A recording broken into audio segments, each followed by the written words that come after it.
24 ന്യൂസിലെ വിനീതക്കെതിരെ കേസെടുത്തതിന്റെ ഭാഗമായിക്കൊണ്ട് ഒരു ചാനൽ ചർച്ച നടന്നു. ആ ചാനൽ ചർച്ചയില് ഹാഷിമി വളരെ രൂക്ഷമായിട്ടുള്ള രീതിയിൽ അഡ്വക്കേറ്റ് KS അരുൺകുമാറിനെ വിമർശിക്കുന്നത് കേട്ടു. ഒരു 10 മിനിറ്റ് കഥാപ്രസംഗം ഉണ്ടായിരുന്നു അദ്ദേഹത്തിന്റെ. ആ കഥാപ്രസംഗം കഴിഞ്ഞിട്ട് വളരെ രൂക്ഷമായിട്ടുള്ള രീതിയിൽ KS അരുൺകുമാറിനെ എടോ അരുൺകുമാറേ താൻ ആരാടോ, ഞാൻ ചോദിക്കണേ ആരാടോ ഈ ഹാഷിമി, ഏതാണ് ഈ ഹാഷിമി, എന്താണ് ഈ പറയുന്നത്? കാരണം എന്ന് വെച്ചാല് അല്ല, ഹാഷിമിയുടെ പാരമ്പര്യം ഒന്നും ഞാൻ പറയുന്നില്ല. ഞാൻ ഇത്രയാണ് പറയുന്നുള്ളൂ. ഒരാളെ വിളിച്ചു വരുത്തിക്കൊണ്ട് നമ്മളൊരു ഒരു മാധ്യമത്തിൽ വിളിച്ചു വരുത്തിക്കൊണ്ട് ഒരാളെ അപമാനിച്ചു വിടുന്നത് ഏത് രീതിയാണ്?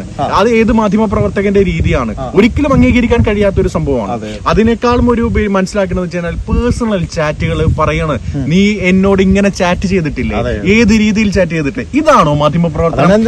ഇവിടെ മാധ്യമ പ്രവർത്തകരായിട്ടുള്ള ആളുകളോട് ഞാൻ ചോദിക്കുകയാണ്, നിങ്ങള് ഇത്തരത്തിലുള്ള പാവങ്ങളെ കുടുക്കിയിട്ടുള്ള ഒരുപാട് കേസുകളുണ്ട്. അവര് ഇത് കോടതിയിൽ പോയിട്ട് ജാമ്യം എടുത്തുകൊണ്ട് കുറ്റക്കാരനല്ല എന്ന് തെളിയിച്ചു കഴിഞ്ഞ് അവരുടെ നിരപരാധിത്വം തെളിയിക്കുന്ന അവരെ മാത്രം ബാധ്യതയായിക്കൊണ്ടിരിക്കുകയാണ്. നിങ്ങൾ ചാനൽ ചർച്ചയിൽ 10, 15, 20, 30 മിനിറ്റ് ഇരുന്നു കൊണ്ട് കഥാപ്രസംഗം നടത്തും. ഈ കഥാപ്രസംഗം നടത്തിക്കൊണ്ട് പാവപ്പെട്ടവരെ, ശരിക്കും പാവപ്പെട്ടവരെ കുറ്റവാളിയാക്കിയിട്ട് നിങ്ങളുണ്ട് ചുമത്തും. എന്നിട്ട് വാർത്തകൾ കൊണ്ടുവന്നിട്ട് അതിന് സെൻസേഷൻ ആക്കും. അത് സെൻസേഷൻ ആക്കിയിട്ട് ആരോപണങ്ങൾ ഉന്നയിച്ചുകൊണ്ടിരിക്കും. നിങ്ങൾ ചെയ്യുന്നത് യഥാർത്ഥത്തിൽ ഒരു റാപ്പാണ്, റാപ്പിസമാണ്. നിങ്ങൾ മാധ്യമം ഒരു വാർത്തയെ ബലാത്സംഗം ചെയ്യുകയാണ്. ആ രീതിയിലേക്ക് പോവുകയാണ്. ഞാനിപ്പോൾ പറയാണ്, ഹാഷിമി താജ് ഇബ്രാഹിം, താങ്കൾക്ക് കഴിവുണ്ടായിരിക്കാം, താങ്കൾ നല്ലൊരു മാധ്യമ പ്രവർത്തകനാകുമായിരിക്കാം. പക്ഷേ നിങ്ങൾ ചെയ്യുന്നത്, ഇപ്പൊ ഞാൻ പറയുന്നു, അദ്ദേഹത്തിന്റെ എന്തോ ഒരു പ്രൊവോക്കാവുന്ന രീതിയിലേക്ക് പോകുന്നു. ആരാണോ അരുൺകുമാർ? ഓടോ അരുൺകുമാർ? എന്തിനാണ് അയാൾ അങ്ങനെയൊക്കെ പറയേണ്ട ആവശ്യം? അയാൾ ചെയ്യുന്നത് ഏറ്റവും വലിയ തെറ്റാണ്. ഞാൻ പറയുന്ന വെച്ചാൽ മാധ്യമ പ്രവർത്തനം എന്ന് പറയുന്നത് അതെ, വിനീതക്കില്ലാത്തത് എന്നല്ല. 24 ന്യൂസിന്റെ ഹെഡ് റിപ്പോർട്ടർ ആയിട്ടുള്ള ശ്രീകണ്ഠൻ നായർ വളരെ വ്യക്തമായിക്കൊണ്ട് പറഞ്ഞിട്ടുണ്ടല്ലോ, വളരെ വ്യക്തമായിട്ട് വളരെ മനോഹരമായിട്ട് നയം പറഞ്ഞിട്ടുണ്ടല്ലോ, നിലപാട് പറഞ്ഞിട്ടുണ്ടല്ലോ. ഈ നിലപാടിന്റെ ഒപ്പം നിന്നുകൊണ്ട് ചർച്ച ഏറ്റെടുക്കേണ്ട ഹാഷിമി ചെയ്തത് വളരെയധികം എന്താ പറയാ, ധിക്കാരപരമായിട്ടുള്ള കാര്യമാണ്. വ്യക്തിഹത്യ ചെയ്തിട്ടുള്ളതാണ്. അരുൺകുമാറിനോടൊപ്പം നിലനിൽക്കുകയാണ് നമ്മൾ. കാരണം അരുൺകുമാറിനൊപ്പം നിൽക്കുകയാണ്. തൃപ്പൂണിത്തുറ മത്സരിക്കാൻ വേണ്ടിക്കൊണ്ട്, സപ്പോർട്ട് ചെയ്യാൻ വേണ്ടിക്കൊണ്ട്. അങ്ങനെ സപ്പോർട്ട് ചെയ്യാൻ വേണ്ടി എത്ര ആളുകൾ മെസ്സേജ് അയച്ചിട്ടുണ്ടാവും, ഏതൊക്കെ രീതിയിൽ ചെയ്തിട്ടുണ്ടാവും.